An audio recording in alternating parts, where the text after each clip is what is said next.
જેમ આપણે જાણીએ છીએ કે 31/5/25 સરકારશ્રીના નોટિફિકેશનથી વિસનગર નગરપાલિકાની હદ વધારા કરવામાં આવ્યો છે, જેમાં વિસનગર નગરપાલિકાનો જે કાંસા એને વિસનગર નગરપાલિકાની હદને અડીને આવેલો જે કાંસા એને વિસ્તાર છે પંચાયતનો, એ વિસ્તાર તથા વિસનગર ગ્રામ્યનો જે વિસ્તાર છે નગરપાલિકાની આસપાસનો આઉટડોર વિસ્તાર, એ તમામને ભેળવવામાં આવ્યા છે સર્વે નંબરોને.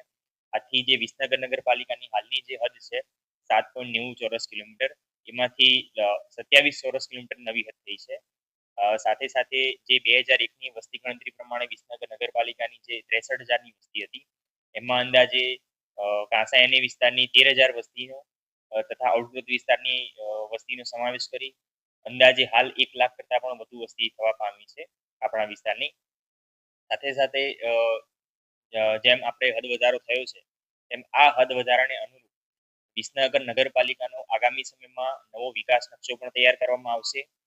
અને આ નવો વિકાસ નકશો તૈયાર થયા બાદ આ નવી હદારેલી વચમાં જે ખુલ્લી જમીનો પ્રાપ્ત થઈ છે, એ દરેક ખુલ્લી જમીનોમાં આપણે જુદા જુદા એરિયા વાઇઝ ટીપી સ્કીમોની રચના કરી શકીશું, જેથી એક આપણા નગરને સુવ્યવસ્થિત ઢાંચામાં આપણે ઢાળી શકીશું.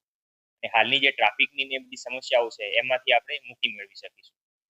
વધુમાં જે હાલ કાંસા એને વિસ્તારના જે રહીશો છે, એમને નગરપાલિકાની અત્યારની હાલની ઓફિસ સુધી આવી અને એમને જે સરકારી કામગીરી માટે જે દાખલા કે જે પ્રમાણપત્રો મેળવવાના થાય છે, તો અમે એમની સરળતાના ભાગરૂપે અહીંથી વિસનગર નગરપાલિકા તરફથી 2 નોડલ અધિકારીની નિમણૂક કરી છે, જે કાંસા એને ગ્રામ પંચાયતમાં બેસશે અને નગરપાલિકા સાથે સંકલનની કામગીરી કરશે.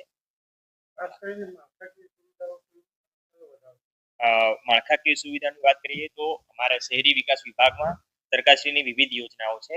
સ્વર્ણિમ જયંતિ મુખ્યમંત્રી શહેરી વિકાસ યોજના, 15મું નાણાં પંચ, સ્વચ્છ ભારત મિશન, અમૃત મિશન, નલ સે જલ યોજના, પછી આગવી ઓળખ ઘટક યોજના છે, જનભાગીદારી યોજના છે. આ તમામ યોજનાઓમાંથી વિવિધ પ્રકારની આંતરમાળખાકીય સુવિધાઓનું નિર્માણ થશે અને તેનો શહેરીજનોને બહોળા પ્રમાણમાં લાભ